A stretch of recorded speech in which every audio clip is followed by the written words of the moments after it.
Salut tout le monde, j'espère que ça va bien chez vous. Est-ce que vous vous souvenez de ce truc?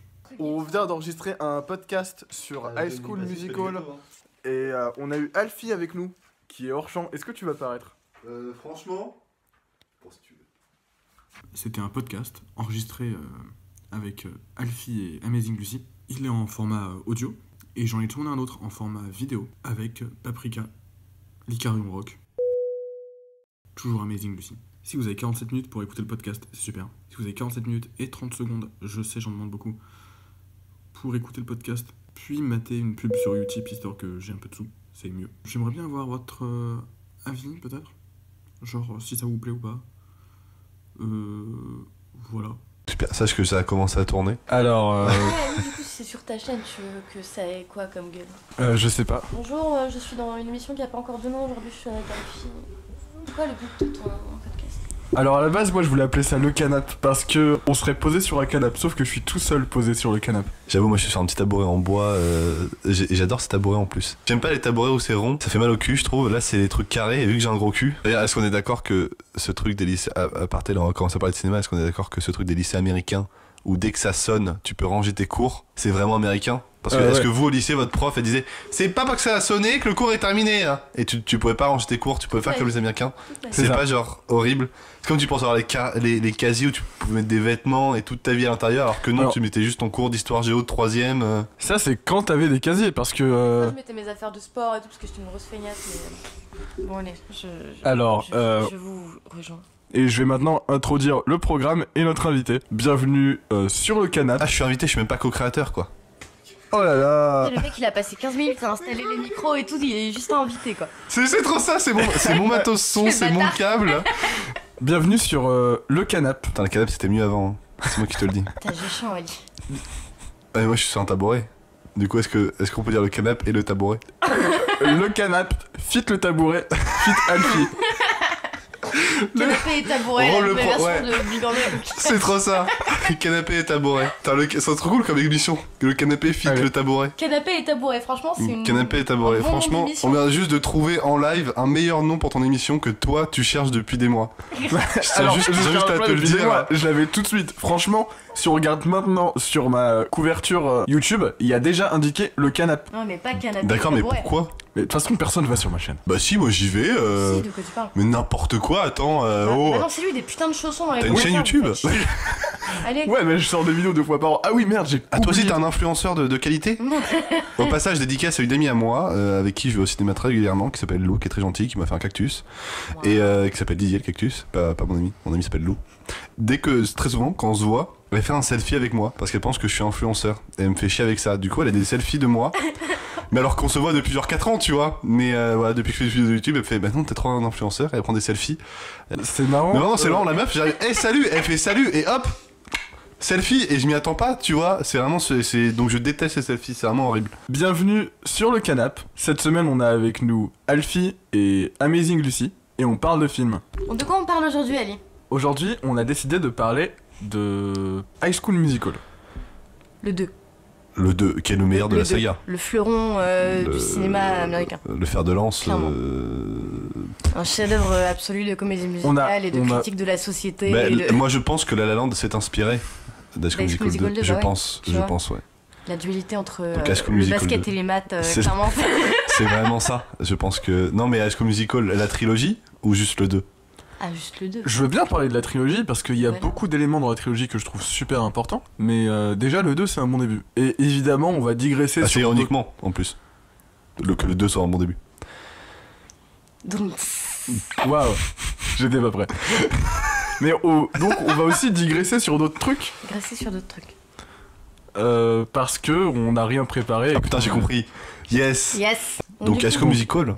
High School 2. Musical 2 que je trouve vraiment génial en vrai. Est-ce qu'on va pas se faire taper dessus par les gens qui t'écoutent en mode ah, c'est pas du cinéma, c'est de la merde, je me dis. Bah justement, on peut aussi parler de c'est quoi le vrai cinéma des vrais cinéphiles et pourquoi est-ce qu'on peut en avoir rien à foutre. Moi je On peut pense, parler de la que cinéphilie le vrai cinéma, je pense que c'est vraiment le plan séquence de La Sauve du Mal. Non J'ai mais maté The Other Side of the Wind il y a 2 jours et j'ai maté Ils m'aimeront quand je serai mort hier. et c'était vachement intéressant parce que même Orson Welles s'en avait rien à foutre de ce qu'il avait fait, tu vois.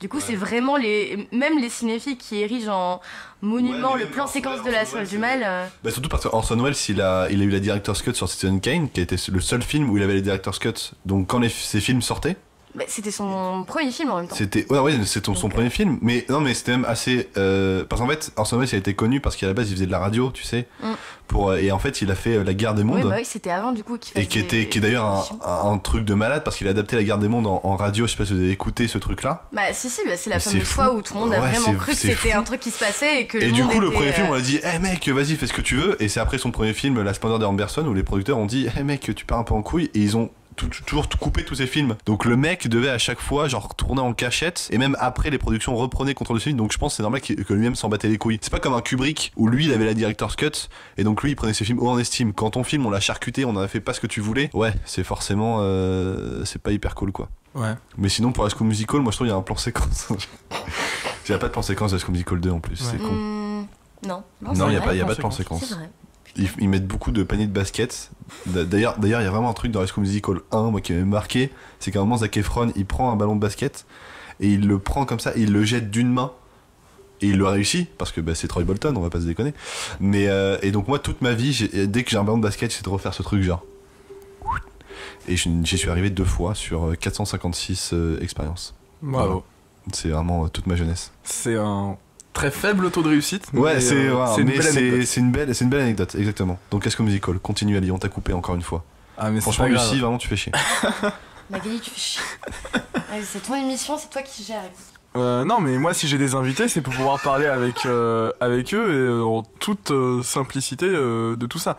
La vanne sur le plan séquence de La Soif du Mal, c'est que justement en préparant le sujet, on avait décidé de un petit peu aborder le fait de pas vraiment parler de cinéma de manière intéressante, que ce soit entre concernés ou entre profanes, quand tout ce que tu faisais c'était répéter les mêmes banalités que tout le monde sait ou s'en fout. Ouais, et surtout que après moi je trouve il y a même au-delà de genre quand par exemple La Soif du Mal, les gens disent ouais c'est un plan séquence de bâtard avec la grue et tout. Mais j'ai l'impression que les gens remarquent que c'est un plan séquence, mais ils comprennent pas l'importance en fait de ce plan séquence. Genre pourquoi c'est un plan séquence. Ils comprennent, genre les gens se posent pas une seule fois et en fait ils se disent ah putain le mec il a posé ses coups sur la table, il a fait un plan séquence de malade mental, tu suis la voiture, c'est fou. Alors qu'en fait pourquoi il a fait ce plan séquence, c'est parce que c'est une bombe et la bombe va exploser et il lui faut en fait un ratio en temps réel. C'est exactement pour ça. C'est un petit peu, j'avais pris le même exemple avec le plan séquence des Affranchis.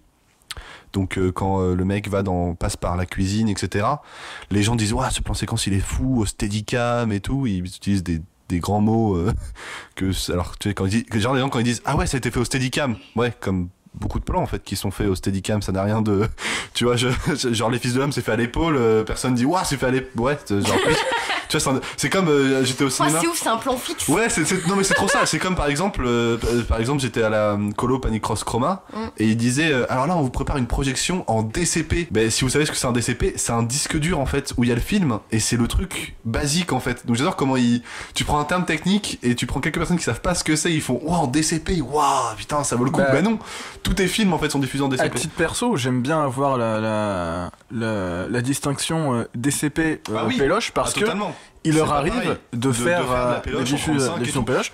J'ai découvert Clerks en Péloche dans son montage original, donc pas la version 10 ans avec l'animation en plus et le retcon sur l'univers. Et c'était vachement chouette. Il y a pas mal d'autres films aussi qu'ils ont diffusés en Péloche et c'est pour ça que je kiffe le forme des images. Mais pour revenir à Soif du Mal, c'est vraiment... pourquoi il a fait ça ? C'est parce qu'il y a une bombe et il faut un temps réel et il faut que tu aies conscience de ce temps qui passe et le montage va couper ça en fait. Parce que donc ça a vraiment une utilité. Tu vois dès le début du plan séquence ce qui va se passer, c'est un peu c'est le principe du suspense chez Hitchcock. Exactement, tu vois. Ouais. C'est ça. Tu sais ce qui va se passer mais tu sais pas quand ça va se passer. Exactement. Du coup le fait que ce soit un plan séquence, ok ça a de la gueule, déjà clairement Mais ça sert à un autre propos quoi, ça va plus loin que simplement pour Hitchcock aurait fait ça te tient la tête dans le plan et tu peux pas en sortir jusqu'à ce qu'il se passe un truc quoi. Tu te dis mais quand est-ce que ça va péter. Hitchcock il se serait pas fait chier, il aurait fait un montage alterné. Oui aussi. Mais bon, vu que quand t'es un réalisateur célèbre, tu peux juste te permettre d'avoir 10 fois la même idée dans 10 films, et d'un coup tu deviens un auteur, parce que tu fais la même chose. Go parler la politique des auteurs. Oh putain, attention. Franchement. Parce On est quand même passé de High School Musical 2 à la politique des auteurs. Alors on peut parler de la politique des auteurs chez Kenny Ortega parce que c'est quand même un mec Oh mon gars. plutôt orienté films musicaux. Ouais. Il a quand même réalisé This Is It, This Is It. qui est quand même le film. Alors Lucie est partie, hein, je tiens quand même à le dire à nos auditeurs. Ouais. Elle s'est cassée, elle s'est dit vraiment, vous me faites vraiment chier. Mais donc oui, Kenny Ortega qui a fait This Is It, le film This Is It. Putain, il pourrait pas prendre un autre titre. Mais qui a un truc, oui, qui a été chorégraphe. Kenny Ortega, il a été chorégraphe, c'était le chorégraphe de Michael Jackson. Enfin, c'est un mec plutôt badass. Genre. Qui a aussi réalisé les deux Descendants qui sont pas bien. J'ai pas vu ça. Il y a des décors et des costumes vraiment chouettes, Ouais, mais sur le reste, c'est super faible. ouais. Même pour un Disney original. Ah, c'est un Disney original? Ouais, les deux, c'est des Disney original. Putain, je les ai pas vus ça. Mais Pourtant, ils sont- pourtant, j'ai grandi avec les. Mais ils sont Disney assez récents, Original ils sont Movies. peut-être sortis l'année dernière. Ah l'année ouais, d'avant. ça j'ai arrêté. Moi je me suis arrêté. Moi je suis vraiment Disney Original Movies, la période Zapping Zone hein, Ouais. et la période Hannah Montana, Waverly Place et Zack et Cody. Là- Mais j'ai arrêté avant Waverly Place, avant Zack et Cody. Ah ouais, putain, Zack et Cody c'était génial. Mais en fait, moi je me suis arrêté quand ils ont fait Shake It Up, qui était vraiment nul. Et en fait, Disney Channel, juste. Bon, pour ceux qui savent pas, parce que j'aime pas genre parler de trucs et estimer que tout le monde le sait, c'est juste une chaîne hein, qui est produite donc par Disney et qui fait plein de séries. Ils ont fait plein de séries type Hannah Montana. Ils ont plusieurs phases. Ils ont notamment une phase de Zapping Zone. Ils ont une phase avec des séries plus commerciales type Hannah Montana. Après ils sont vraiment partis en couille avec Shake It Up, Sony et tout. Et ouais, non, moi je me suis arrêté à Shake It Up. Donc j'étais vraiment allé avec Hannah Montana, Sausage Waverly Place, La vie de passe de Zack et Cody, La vie de croisière de Zack et Cody, et tous les Disney Channel Original Movies, donc les téléfilms Disney, d'où le High School Musical 1 et 2, le 3 étant sorti au cinéma. J'étais allé voir Lemon and Mouse, qui était vachement sympa. vraiment chouette, qui était hyper L'origin sympa. story du nom. Ouais, c'est trop ça, ouais, c'était assez c'est rigolo. Superbe. Il y avait une équipe de chefs aussi que j'ai bien kiffé. C'est un mec qui joue au baseball et son père veut qu'il joue vraiment au baseball, mais le mec en fait est passionné de cuisine et la cuisine c'est pour les filles. Une espèce de Billy Elliot avec le baseball et la cuisine que je trouvais vraiment chouette. On dirait un peu High School Musical aussi. Bah on dirait une majorité des histoires, beaucoup d'histoires sont comme ça de mecs qui sont passionnés. Mais le truc c'est que High School Musical t'as plus un côté image. Je trouve le côté père est pas assez. Enfin, Hostock, son père voit que il aime ça, il le laisse un peu en fait. Ce qui le saoule en fait, c'est que en fait, j'ai l'impression que dans High School Musical, c'est assez intéressant. Donc, il raconte l'histoire d'amour de Troy et Gabriella. C'est assez intéressant. Gabriella. On a décidé de l'appeler Tabriella parce que il lui offre un collier avec un petit T. Et j'avais fait oui, c'est T pour Tabriella du coup. Ah ouais, putain. Un thé comme Troy. Non, pour Tabriella, connasse. Donc, La violence. Les scènes. Troy et Tabriella. Ah oui, alors je voulais éclater quelques dédicaces. Déjà, dédicaces à toute l'équipe Panique parce que je vous kiffe. Et Marie, des bisous. bisous Marie, bisous Godefroy, bisous tout le monde. Aussi, dédicace à Lame qui a fait un morceau en français sur High School Musical 2 avec. C'est lequel déjà? C'est le solo de Gabriella après qu'elle lui dise I gotta go my own way. C'est ça, oui. Qui est la meilleure chanson. Je dois savoir qui je suis en français. Oui, voilà, c'est ça. Ok, merci. Et Will Denzel avait fait Bet on It qui Ouais, en c'est ça. français s'appelait. Bet on it. Bet on Il le redit en anglais. Contrairement à Sofiane qui a fait Briser mes chaînes. Oui. Briser mes chaînes. M'envoler Sans regret. regret. Putain, non mais le truc de I Gotta Go My Own Way, pour moi c'est un des trucs où Un de mes morceaux préférés. un des passages de films que je pense étant gamin j'ai le plus maté. Vraiment quand Troy arrive et fait What about us, c'est pour moi ça me donne des frissons quoi. Mais je sais pas, mais il y a vraiment. Everything. Mais en plus c'est enfin formellement High School Musical la saga est même le 2 est relativement mauvaise, tu vois. Bell on It, je suis désolé mais quand ils se regardent dans le reflet Mais de la non, mais c'est génial. non mais formellement, moi c'est génial aussi, je leur vois mais quand tu veux, mais Alors- formellement, c'est assez, moi je trouve ça assez ouf, c'est juste une Madeleine de Proust que tu vois jeune et t'as un sentiment vraiment personnel Non, en fait. franchement, Formellement, pense je suis que pas d'accord. Les films, enfin les trois d'ailleurs, le 3 un peu moins parce que c'est un de ceux que j'aime le moins, mais en tout cas le 1 et le 2 Mhm. ont vachement été érigés comme des mauvais films au fil du temps et se coltinent une sale réputation. Même initialement. Alors que, même initialement d'ailleurs, parce que déjà c'est des téléfilms, du coup c'est moins, ça a moins de prestige que le vrai cinéma des vrais cinéastes qui sort au cinéma en salle. Mais franchement, je suis pas forcément d'accord avec les gens qui disent que les films sont mauvais, parce que tu sens que déjà c'est faut quand même pas oublier que c'est du coup des téléfilms, que ça a eu le budget d'un téléfilm, mine de rien. C'est et un budget de franchement, bâtard. bah ouais, mais en tout cas, ça a de la gueule, mine de rien. Franchement, tu prends les 2 premiers, en tout cas, tu prends n'importe quelle scène, tu peux l'analyser, clairement. Je veux dire, c'est pas non plus de la mise en scène pour Ouais, je vois ce que tu veux juste dire. montrer les mais- persos faire leur vie, tu vois. Mais ça, tu vois, je trouve que je sais pas si je serais capable je sais pas si j'aurais capable d'analyser High School Musical. Vu que je sais que je perds toute objectivité. Pour moi, c'est tellement toute ma jeunesse que je vais vraiment regarder comme une Madeleine de Proust. Je sais pas si je peux profiter de High School Musical comme un film en tant que tel. On a essayé de le faire avec Ali, on a réussi, hein. Franchement, Putain, moi, j'ai essayé avec des potes, à chaque fois je fais bon bah là je regarde vraiment le film. Et là je dis non, Bah, en mais fait, c'est... on est parti des différentes théories du cinéma. Et en fait, on a essayé de trouver une analyse qui collait à chaque théorie. Et en fait, on y arrivait. Parce que, mine de rien, c'est pas vide de sens comme film. Bon, certes, c'est un film qu'on a kiffé quand on était gamin. Mais avec le temps, tu te dis que, il y a quand même... C'est pas un propos non plus révolutionnaire, mais il y a un propos derrière la saga, etc. Et ça évolue avec les films. Le 2, c'est le film le plus... qui a les problématiques les plus matures, j'ai envie de dire. Le 3, même le 3 que j'ai moins aimé, il y a un vrai propos entre le fond et la forme que j'ai vraiment aimé. C'est-à-dire que, déjà c'est méta parce que ils font la comédie musicale de fin d'année et en fait tu te rends compte que c'est vraiment sur la scène qu'ils font les numéros et tout, machin. Mais ils mettent en scène... Le 3 est assez toute leur audacieux, vie. ouais. Le 3, je trouve, en termes de mise en scène, est vraiment audacieux pour cette raison. Ils mêlent vraiment histoire personnelle et scène, et il y a des séquences où tu sais littéralement plus si t'es en train de suivre leur life en dehors de leur répétition. Et puis là, d'un coup, tu vois que les décors bougent, et puis t'as le reste de la classe qui vient danser, et tu fais ah ok d'accord, donc c'était un numéro. Ouais. Et c'est vachement audacieux, oui. Et c'est pour ça que j'aime beaucoup le 3. Moi j'aime pas parce qu'il a pas de... Je trouve qu'il se passe rien. non, c'est vrai qu'il se passe... Mais Moi, c'est pour ça que en fait, j'aime moins, hein. chaque High School Musical, enfin les 2 premiers, ils ont la même structure. C'est-à-dire qu'en gros, Ouais. il y a forcément la séparation, la réconciliation. Il y a toujours ce truc secret caché, il y a toujours ça en fait. Dans les 2 premiers. Et dans le 3, il n'y a pas ça. Dans le 3, ce qui m'a saoulé par exemple, c'est que Troy et Gabriella, ils se séparent pas. Enfin, il n'y a pas de séparation vraiment distincte. Dans le 1, elle le quitte. Dans le 2, elle le quitte et elle revient dans une super chanson où je trouve vraiment ils sont tous très bien habillés dans Mais cette oui, soirée. Dans le 2, je trouve ça vraiment très très très beau.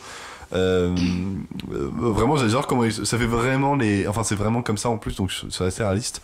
Par contre, pourquoi la pianiste elle joue du piano et après il y a une batterie qui arrive, ça c'est une question. Déjà, surtout pourquoi est-ce qu'ils ont essayé de la foutre avec Ryan alors qu'elle est clairement lesbienne? Je suis Clairement oui, en désolée, plus, j'en démordrai c'est ça. jamais. Ryan aussi, il a ça. pas l'air intéressé par les meufs. Est-ce qu'on peut parler de... Parce qu'il danse, il est gay, c'est ça? Super. Non mais je veux Non, dire, non, il y a un truc. Il y a débat. Attends, I Non, don't c'est une blague, dance. c'est une blague, I c'est don't une blague. dance. Tu regardes la I don't scène dance. d'après, Chad et Ryan ont échangé de fringues. Je suis désolée, mais ils ont pas fait un Monopoly, tu vois. Enfin, il y a du subtexte. il y a un vrai subtexte. Moi je pense qu'ils ont vraiment fait un Monopoly. On parle quand même d'une saga où dans le premier ils ne se sont même pas embrassés. On s'en Alors, rappelle de ça où ils essaient de s'embrasser à la fin et à chaque fois il y a tout, on les séparait et tout. Là tu sens que c'est très Disney, ça me casse un peu les couilles. Enfin, C'est très puritain. Ouais voilà, c'est très C'est- américain, pas de bisous avant le 2e film et bon après ils se Bisous dans le mariage. I Don't Dance, donc un numéro entre Chad et Ryan dans High School Musical 2. T'as I Don't Dance, et il lui répond I know you can, not a chance, et ensuite If I do this, you can do that. Les paroles en français donc donnent globalement un truc du genre moi je fais pas ça, tu confonds, je suis pas ce genre de mec. Et il lui répond des trucs du genre ah bah t'inquiète, je sais que t'es ce genre de mec, je peux te montrer, fais ça Bah oui, mais, pendant que je fais ça mais et c'est tu vas pas, voir. ouais, mais c'est pas logique parce que Bah, surtout que on Chad est chez qui Disney et surtout Chad il est noir, donc vu qu'il est noir il doit se mettre avec la noire, tu vois. Non, mais Disney déjà, encore. Donc Chad Disney, tu vois, il y a ce truc là Disney puritain. Chad qui dit qu'il sait pas danser, déjà c'est du gros bullshit parce que tu Il a vois passé dans tout le premier film à danser. Il passe sa live à faire ça. Et enfin ça c'est des trucs des comédies musicales. Non, Non, ça mais- c'est des trucs. Ça c'est bizarre, ils chantent et ils dansent ensemble, c'est vachement bien synchro, c'est incroyable. Est-ce que c'était pas prévu? Est-ce que ce serait pas un film totalement fictionnel? Je suis sûr qu'il y a du subtexte à ce sujet. Et Ouais. concernant l'arc Ryan et Kelsey dans le 3, c'était clairement énoncé par je sais pas qui, peut-être Kenny Ortega, que ses intentions étaient vraiment de la caler avec une meuf, lui avec un gars, mais que Disney était en mode ouais, non, on veut quand même aussi vendre à des conservateurs. Ouais, c'est ça, ouais, ok. Donc, Putain. mine de rien, on n'est pas non plus trop à côté de la plaque. That's Bravo. nice. Putain. Ouais. Putain, ça se trouve, c'est pour ça aussi que je suis ni homophobe ni raciste. Peut-être c'est grâce à High School Musical.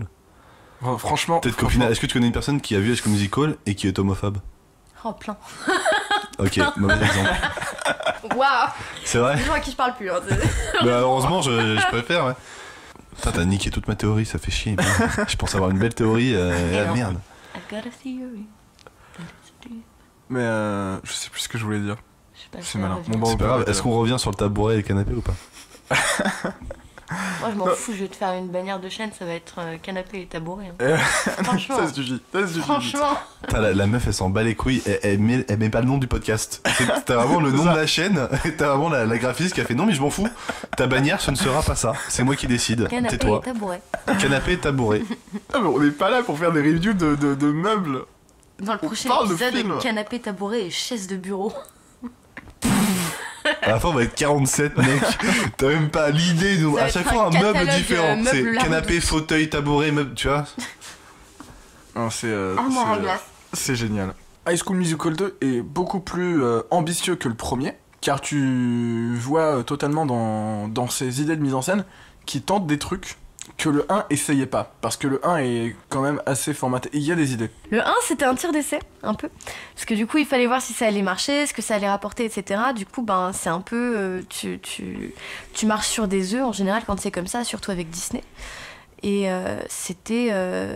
vu que ça a explosé les scores d'audience aux États-Unis et que c'était... on avait regardé les statistiques, c'était quoi? C'était pas un record d'audience pour un téléfilm le premier jour, je sais pas quoi. Ouais, c'était ça. Il y avait un truc comme ça, Ouais. il y a eu un record qui a été battu. Et du coup, forcément, quand un truc fonctionne, ça prête à faire des suites. Voilà. Du coup, le 2, forcément, c'était l'occasion de plus explorer, et de tenter des choses et de moins avoir peur d'un veto de la part de Disney, quoi. Parce que si ça a fonctionné, logiquement, t'as plus de libertés qui viennent par la suite. Donc, c'est peut-être aussi pour ça que le 2 est meilleur que le premier.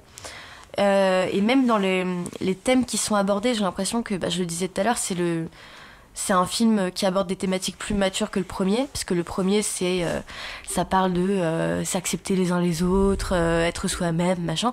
Le 2, tu vois tous les personnages qui sont confrontés à la vraie vie des vrais gens, entre guillemets, c'est-à-dire le travail, le capitalisme de merde, pareil, toutes les magouilles de Sharpay pour faire virer Gabriella, etc. Certes, ça vient de sa part ça vient d'elle parce qu'elle l'aime pas et elle veut Troy pour elle toute seule. Mais c'est des trucs auxquels t'es confronté quand t'as un job et t'as peur de te faire virer et du coup tu fais gaffe à ce que tu fais, ce que tu dis, nanana. Et au final tu te fais virer quand même, ou alors tu fais un burn-out au bout de 9 mois. C'est pas du tout inspiré de faits réels. Non, le 2 est vraiment plus complet et complexe que le premier. Alors, oui, totalement d'accord avec ça. Je voudrais revenir vite fait sur les records d'audience dont on parlait. En fait, c'était pour la sortie ciné d'High School Musical 3, qui a démonté les records de box-office au premier week-end, qui a lui-même été démonté Pour une comédie musicale. pour une comédie musicale. Qui a été démontée par Mamma Mia. Mamma Mia quelques mois plus tard. Ok. Ou l'inverse, c'est Mamma Mia. Non, High School Musical c'est- qui a démonté Mamma Mia. Non, je crois que c'est Mamma Mia qui a défoncé la comédie. Mamma Mia qui a aussi des superbes idées de mise en scène. Le 2, il y a toute une séquence. On est passé de High School Musical 2 à Mamma Mia 2. Je sais pas si t'as vu High School Musical 2, toi Mamma Mia 2, tu veux Mia dire? Mamma Mia 2. Non, Non, alors, t'as cette séquence entre. je suis vraiment pas un fan de ABBA. C'est pas grave. Qu'est-ce que tu fais ici? On t'apprécie quand Rends-moi même. Non, ce non, tabouret. Je suis vraiment pas un fan de. Je suis un grand fan du film Muriel, Mhm. où il y a ABBA dedans, et ça j'adore, la façon dont il utilise J'adore ABBA. ce film, mais parce qu'il est trop kitsch en fait. Genre, Ah, moi, j'aime trop. j'ai l'impression que personne ne connaît ce film, ça me Mais rend si, fou. c'est trop bien. Oui, j'aime bien quand c'est utilisé comme ça, mais la musique de ABBA, quand c'est le propos, et la musique, c'est le propos de la comédie musicale, le premier Mamma Mia, c'est c'est ça qui m'a saoulé, mais il y a des putains d'idées dans le premier, tu vois. Moi, je kiffe dans la scène où justement elle chante Mamma Mia, et elle regarde les trois, et c'est alterné entre eux vieux et eux jeunes, et Mais elle oui, se c'est rappelle. Et fantastique, moi j'adore, je trouve ça, c'est une super idée en fait. Mais après le 2, Pierce Brosnan avec sa stache mou et ses voilà, cheveux longs là. déjà que je suis pas un grand fan de comédie musicale à la base, j'avais vraiment pas envie de voir. Et en plus j'étais à l'étranger quand c'est sorti, donc je l'ai loupé. Il me restait plus qu'une semaine pour le voir et je suis allé voir autre chose. Si t'as aimé cette séquence, le 2 va te plaire vu que c'est à moitié une préquelle et une séquelle du premier. Et t'as surtout cette séquence, je sais plus comment elle s'appelle. Personnage ou acteur? Personnage Sophie, actrice Amanda Seyfried. Hein. Amanda C'est pas Amanda compliqué. Seyfried qui chante. T'as dit ça avec un dédain. Non mais... Personnage Sophie, actrice Amanda Seyfried. Hein. Skipper, Skip, je sais pas quoi là, comment il s'appelle, Squid. Sky. Sky. T'as cette séquence entre Sarah et Sky qui sont. Sarah. C'est pas Sophie, c'est Sophie. Putain, j'ai même pas vu le film, je le sais, c'est incroyable. T'as cette séquence entre Sophie et Sky qui sont en train de chanter leur tristesse chacun de l'autre côté du monde. Et t'as des plans qui sont soit dans sa chambre, soit dans la sienne, où la caméra va passer à travers un miroir. Tu vas avoir le reflet de l'autre dans le miroir, ou bien des raccords de mouvement de elle qui se lance dans un lit et c'est lui qui atterrit dans son lit de son côté. Et c'est une séquence où tu vois... Le raccord le plus bâtard, c'est elle qui prend une chemise dans son placard, qui la met devant elle, genre pour la mettre sur un cintre, et la caméra rentre dans la chemise, et en fait tu te rends compte que c'est lui qui est en train de la mettre sur lui. Je me suis dit au ciné, mais film, qu'est-ce que tu fais? Pourquoi tu fais des trucs stylés comme ça, film? Arrête. Donc, je trouve que t'as des intentions plutôt propres dans des films où t'en as entre guillemets pas besoin. Ah mais Mamma Ouais. Mia 2, je le mets dans mon top 2018, je vous entends même pas. J'aime beaucoup Fast and Furious. Ah ouais, moi j'ai arrêté. Moi c'est quand Vin Diesel prend de l'impact, ça me saoule. Vin Diesel, j'aime pas, j'y arrive pas. J'ai vu toute la saga, Ouais. mais tu vois, à partir du 5, je suis putain, ça me saoule quoi. Mais Bah. rien que mais le 7 vaut le coup pour The Rock qui pète son plâtre, qui fait Daddy, Bah, Daddy's gotta go to work. Ça c'est Tu incroyable. vois par exemple, il y a un truc que je trouve fascinant. Tous les films valent le coup pour The Rock. Mais oui. C'est si vrai. Il y a un putain. truc que je trouve fascinant Notamment, dans... excuse-moi, notamment au Voyage au centre de la Terre 2 qui est vraiment génial, qui est sur Netflix. Faudrait que je regarde ça. Merde, j'ai pas vu. Il est vraiment très marrant. Il y a un truc que je trouve fascinant dans Fast and Furious, c'est sa timeline entre les films. Ouais, Tu c'est vois comment est-ce oui, que que tu tout vois en fait se que le 3 raccroche. il se passe après le 5, mais au niveau des téléphones, ça se. Ça, je trouve ça fascinant comment ça tout se raccroche derrière. Ouais. Et puis tu vois que l'autre qui a crevé en bagnole, À la tu saut, un vois peu, ouais. qui il a buté derrière machin. C'est formidable. Saut le fait moins bien. Ouais, sûr, ils ont juste fait un twist en mode. Tu vois. En fait, pendant 4 films, C'est ça. pendant 4 films, Jigsaw il fait encore des trucs en vrai. Alors que le 1, moi j'aime que le 1 et le 2, après ça, j'ai Bah, vraiment j'aime arrêté, beaucoup le 1 parce que c'est pas du tout un torture porn comme les quoi. autres. Exactement, ouais. Parce que t'as vraiment tout un côté thriller qui a été totalement perdu par la suite. Et le 2 C'est parce ça. que c'est un peu un escape game où tu meurs. Ouais, c'est ça, exactement. Je suis totalement d'accord avec toi. Et après, c'est parti en couille avec du faux sang et des litres de sang. Et ça, je trouve ça vraiment, mais vraiment pas Et intéressant. ça devient quoi. vraiment teubé aussi. Et ouais, c'est ça. C'est vraiment, en fait, c'est plus un kiff en mode de quelle manière il va pouvoir nous filmer. En fait, quelle torture ils vont pouvoir inventer. Plus qu'une histoire. Moi, je me rappelle le 1, il y a un twist à la fin. Donc, pour ceux qui ne l'ont pas vu, je vais pas le dire, mais il y a un twist à la fin du 1. Moi, franchement, je l'avais vraiment pas Le vu tout venir. dernier Quoi. twist du film? Non, juste du 1. Oui, non, enfin le tout dernier twist du 1, je veux dire. Oui, voilà, du film, ouais. du premier. Qui, moi, je l'avais vraiment pas vu venir. Les Je dis, deux ok. premiers m'ont vraiment foutu sur le cul. Genre, Ouais. enfin les... Ouais. Bah, il y avait James Bond dans le projet, donc fatalement, après il s'est cassé, ça s'est vu. Ça s'est C'est senti. exactement, C'est ce qu'on s'est dit. tout C'est simplement. on kiffe les deux premiers. Pour en revenir à Fast and Furious, James Wan a aussi bossé sur Fast and Furious. Sur le 7, ouais. Comme quoi on. Qui est le. Pour moi, il y a un côté un peu Dark Knight, quoi. C'est le meilleur parce que Paul Walker il est mort, quoi. Mais sinon, après, pour moi, il vaut. En termes. Si, il est beau. Voilà, c'est ce que je trouve à dire. Il est beau, mais par rapport. Mon préféré restera le 2, Too Fast, Too Furious. Je trouve je trouve qu'ils ont hyper bien vieilli en fait. Il y a un côté synonyme d'une époque parfois. Ouais. Dans le 1 et le 2. Le 3, moi j'aime beaucoup le 3 pour une réplique qui s'appelle. Où le mec il dit le drift c'est la vie.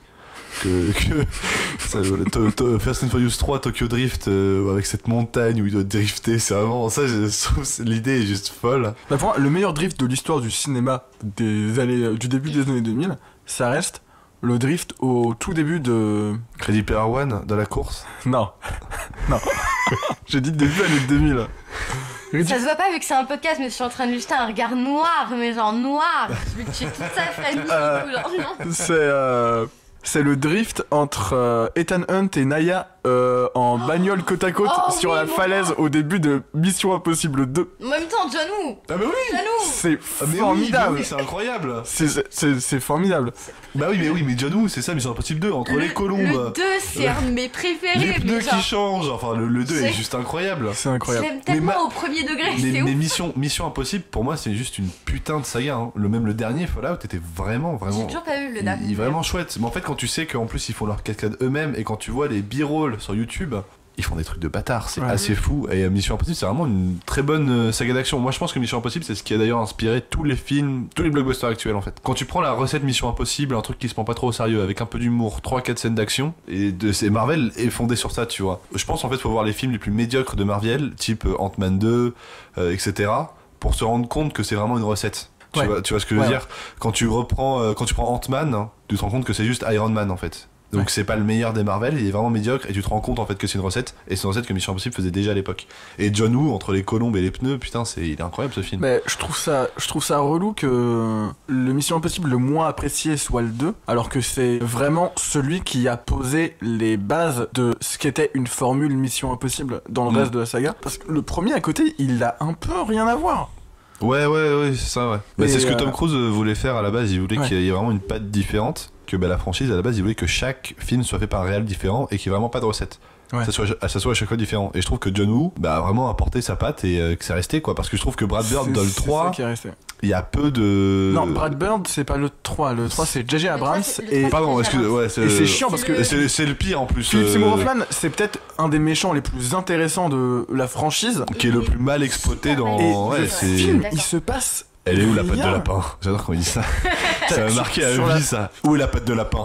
Sur la fin, t'as Ethan Hunt qui me demande à Laurence Fishburne, bah du coup la patte de la Genre le mec c'est il quoi mélange le personnage tu sais et le nom de l'acteur tu vois. C'est incroyable. Il fait ouais, c'est quoi la patte de lapin? Et lui il fait ah tu verras.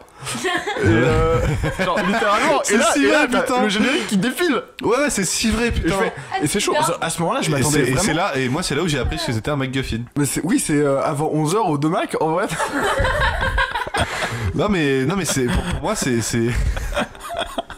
Je viens de assassiner Lucie avec la vanne du McMuffin. Elle est par terre. Je déteste. Je déteste. C'est chiant parce que à ce moment-là, je me disais, waouh, vu les deux premiers Missions Impossibles, je me dis, à partir de ce moment-là, il y aura une il reste suite. 20 minutes de film Mm. où tu comprends qu'il vient de livrer la patte à la mauvaise personne et que, non, en fait, non, c'est juste la fin. Pas du tout. Non, tu ne sais pas ce que c'est. Tu ne sauras jamais ce Et que c'est. surtout, toute la séquence d'interrogatoire qui a été placée avant le générique Ouais. pour ensuite revenir derrière, bah, ça sert à rien. Il n'y a pas de tension par rapport à ça. Bah en fait tu sais pas ce que c'est. Et tu comprends pas la première fois, tu comprends pas la deuxième. Surtout c'est pas comme s'il disait c'est pas comme Marathon Man où le mec il lui demande is it safe, où est le coffre, etc. Tu vois, Ouais. et t'as une tension parce que tu sais que lui ne sait pas, tu vois. Là t'es juste dans un truc où, elle est où la patte de lapin? Toi, tu dis, bah, je sais pas de quoi c'est une vraie patte de lapin que tu cherches ou comment ça se passe? Tu comprends moi, pas moi la première fois que je l'ai vu j'étais jeune, je suis genre mais Moi, je Putain, peux te trouver un c'est lapin une en vraie- VT ouais, si c'est tu veux, une mais vraie une patte de patte, lapin, quoi. c'est chaud quoi. mec moi je vais ok, ça prend 12 balles je crois, un truc comme ça. Je sais pas. Mais vraiment, moi j'étais, mais de quoi il parle? Donc tu sais pas en fait de quoi il parle, c'est Ouais. horrible. Et après, donc, mais je sais que le 4 avait fait Brad un Bird. flop. Alors que c'est mon préféré. C'est vraiment. Il Le est 4, il est c'est Ghost tot- Protocol totalement Non, décontracté. attends, ça c'est le 5, je crois. Je C'est, sais que c'est Ghost Protocol en fait qui a relancé la saga. Non, le 4 c'est Ghost Protocol, le 5 c'est Rogue Nation. Ok. Oui, je, oui, avec. je sais qu'il y en a un, je pense que c'est celui de Brad Bird qui a justement fait. Bah, Je sais plus si c'est le 3 celui- DJ Abrams, c'est le 4. Il y en a un qui a fait un flop. Celui de Je Brad pense Bird, que c'est, le je pense 4, que c'est et J.J. Abrams c'est- qui a floppé.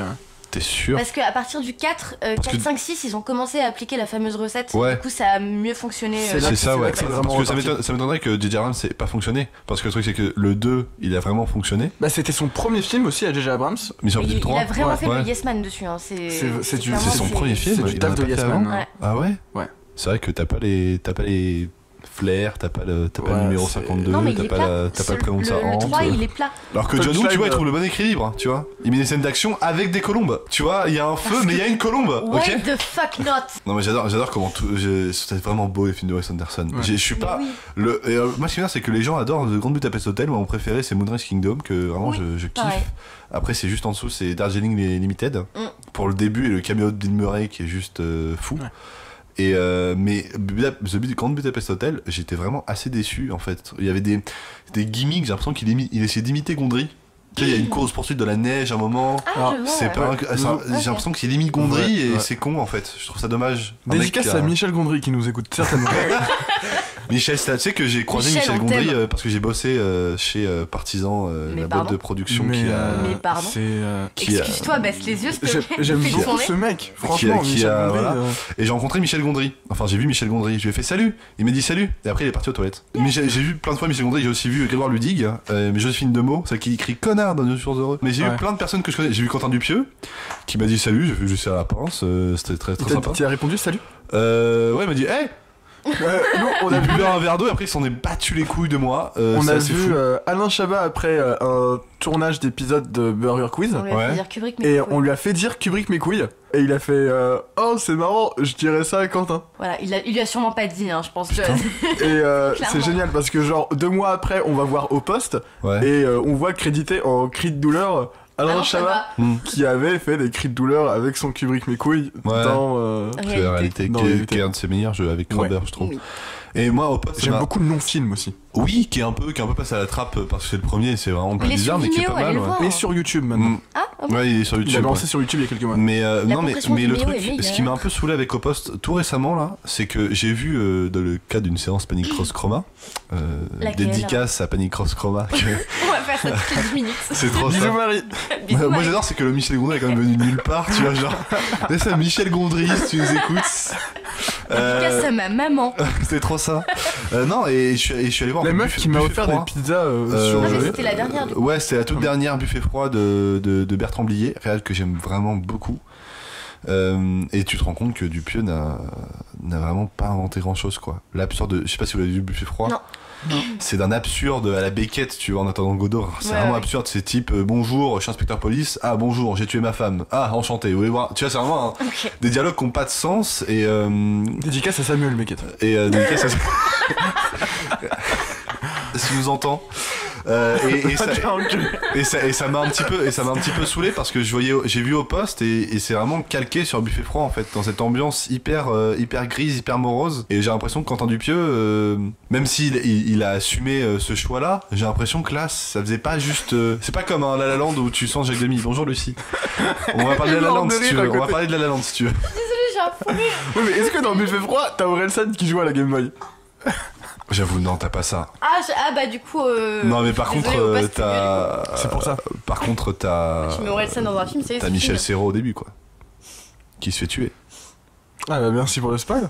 Non, mais c'est le début du. Non, mais c'est que J'aurais kiffé découvrir The World's End sans bande-annonce, sans rien, pour avoir le twist du milieu. Ah ouais, moi, de- c'est comme ça que j'ai découvert. J'ai eu cette chance. C'est Ouais. vachement bien. Et c'est pour ça que je l'apprécie. Tout le monde dit que le meilleur c'est Hot Fuzz et je suis un petit peu d'accord. Mais The World Ends est vraiment bien quoi.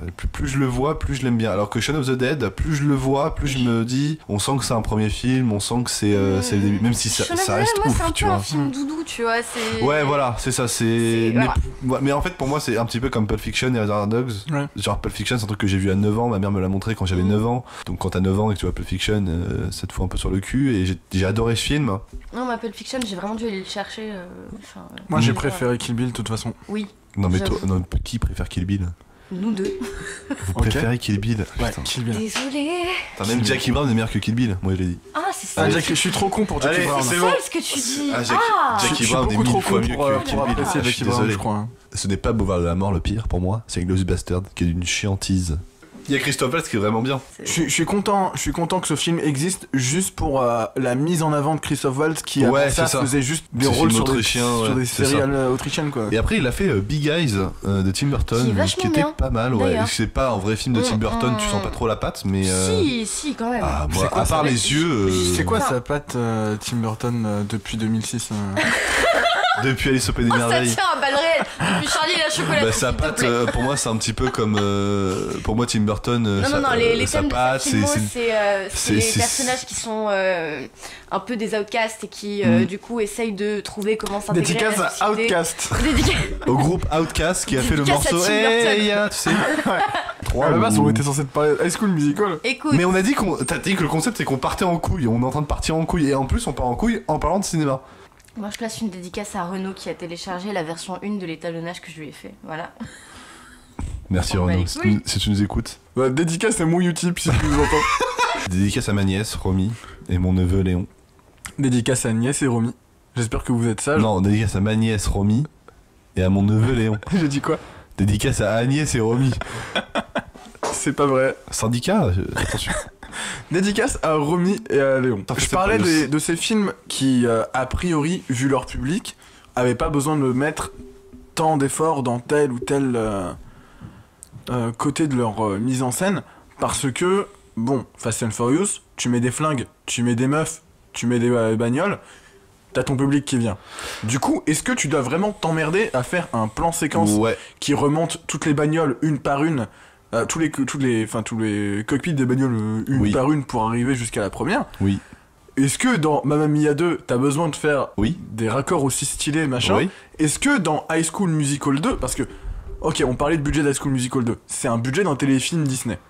Ça veut dire... Un chouette budget pour un téléfilm. Ça veut dire un film français sans Danny Boone. Ouais, c'est un film Aladdin.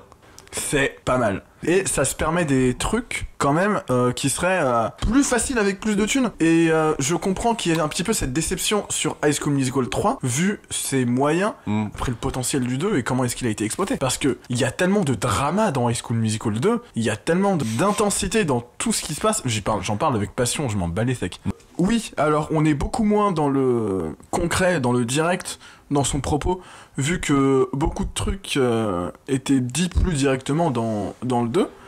Et t'as cette espèce de tristesse mélancolico-nostalgique, je sais pas quoi, où ça y est, ils sont grands, ils passent à la prochaine étape de leur vie. J'ai l'impression que c'est un film de vieux alors qu'ils ont 17 piges. Dans la vie, ils ont 30 piges. Mais Mais je vois ce que tu veux dire. tu vois ce que je veux C'est dire? un film, T'as ouais. l'impression qu'ils sont en train de passer leur trentaine Bah, dans j'ai dans l'impression High qu'en School fait, Musical 3. t'as l'impression que dans le premier, c'était pour les gens de 14 ans, le deuxième de 15 ans, et le troisième de 25 ans, tu vois. Ils ont C'est fait ça. un gap alors que Il y a pas assez d'espace. Il y a une tristesse dans le 3 qui me touche, où je me dis, putain, les gars, vous passez un diplôme et vous avez encore toute votre vie devant vous. C'est une porte vers un futur, c'est pas... Bah, je pense c'est une porte qui s'ouvre et pas une qui se C'est ferme. un gros souci, je pense, de toutes les... de pas mal de films. C'est qu'en gros, ils idéalisent la vie étudiante. Enfin, personnellement, Ouais. moi, le collège et le lycée, ça a été une des pires périodes de ma vie. Pareil, Dû j'étais à- content que ça s'arrête. tu vois, On a dû eu au un harcèlement, vraiment des bal... trucs assez graves, tu vois. Pour moi, c'était vraiment horrible. Bah pareil. Et le truc, c'est que les films américains te disent non, mais c'est ça la meilleure période de ta vie. Et donc, toi, tu dois penser, mais en fait, j'ai niqué la meilleure période de ma vie, tu vois. Et au final, après, quand tu grandis, je trouve que t'as peu de. Je pense que 8th Grade de Bob Burnham, on en revient toujours. J'ai fait une vidéo dessus, allez la voir. Allez s'il vous voir sa plaît. vidéo. Allez voir ma chaîne Alfie, A-L-P-H-I. C'est comme Alpha, mais avec un I. à la Donner fin. des thunes sur son Tipeee. C'est et, ça, ouais, Donnez-moi parce que j'ai d'abord pas sur mon Utip, et puis après sur son Tipeee si vous reste. Non, mais j'ai fait un truc sur 8th Grade, et 8th Grade, c'est un truc, c'est sur le collège, et c'est justement le mal-être au collège. Et te dire que t'as la vie devant toi. Ouais. Et que c'est vraiment une étape de ta vie comme une autre, et c'est un mauvais passage comme une autre, et mais qu'au bout du tunnel, il y a une lumière, il y a aucun problème là-dessus. Ouais, moi en fait, j'ai fait une fac de ciné. Ouais. Tout de suite après, j'ai fait une fac de ciné, ensuite je suis entré directement en deuxième école de cinéma. Et là j'ai bossé dans des orchestres, je bossais en tant que serveur le soir, la nuit, j'avais mon école de cinéma. L'été j'ai eu la chance de publier un bouquin, j'ai eu la 3e année sur un truc de montage. Ah, il faut faire un Je podcast sur toi en vrai. Non mais tu vois, non, j'ai fait plein de Il faudrait trucs. que tu reviennes et qu'on fasse Et- ces podcasts un petit peu où Interview, on revient sur la le vie des gens, passé, tu vois. bah, si tu veux, ouais. Mais Franchement, donc incroyable. j'ai fait plein de trucs, tu vois, et moi je sais que le truc charnière c'était quand j'ai commencé à bosser dans un bar. Ouais. Et vu que j'ai 22 ans mais que je fais 30, on m'a toujours dit que je faisais plus vieux que mon âge. T'as 22 ans. J'ai 22 ans. Il fait 2 fois ma taille, il a 22 ans. Et j'ai 22 ans. Il En fait fait, deux fois ma taille. J'ai eu 22 ans le 8 novembre dernier. Attends, pardon, genre, Attends, t'as un an plus que moi. attendez. Mais non, mais donc tout ça pour dire que Il fait 2 fois ma taille traîné... et donc 4 fois la taille de Lucie. C'est pour vous dire. Non, mais j'ai traîné en fait dans un bar avec des adultes, et ces adultes il y avait vraiment ce côté également. Viens, on sort après le service, viens, on va dans des boîtes, etc. Ouais. Et moi j'ai dû travailler avec mes études, donc je pouvais pas sortir, et surtout j'ai jamais trop aimé sortir. Et c'est vraiment là où je me suis dit, bah en fait tu dois juste faire ce que t'aimes. Si t'aimes pas sortir Ouais. et tu veux rester chez toi et jouer aux jeux vidéo, ben reste chez toi. Ouais. Personne te force à sortir. Et je trouve que il y a des films comme comme High School Musical 3 notamment, pas le 2 je trouve, et un peu moins le 1, mais le 3 surtout véhicule ce genre de message. En gros, tu dois t'amuser, tu dois faire ça à cette période de ta vie, tu vois. C'est comme, moi je hais les gens qui disent ah ouais, de toute façon jusqu'à 30 ans c'est vraiment la meilleure période, après tu te ranges. Je trouve ça faux, parce que moi j'ai connu un père qui rentrait à 6h alcoolisé comme pas possible et qui m'emmenait à l'école, hein, et qui ensuite allait se coucher.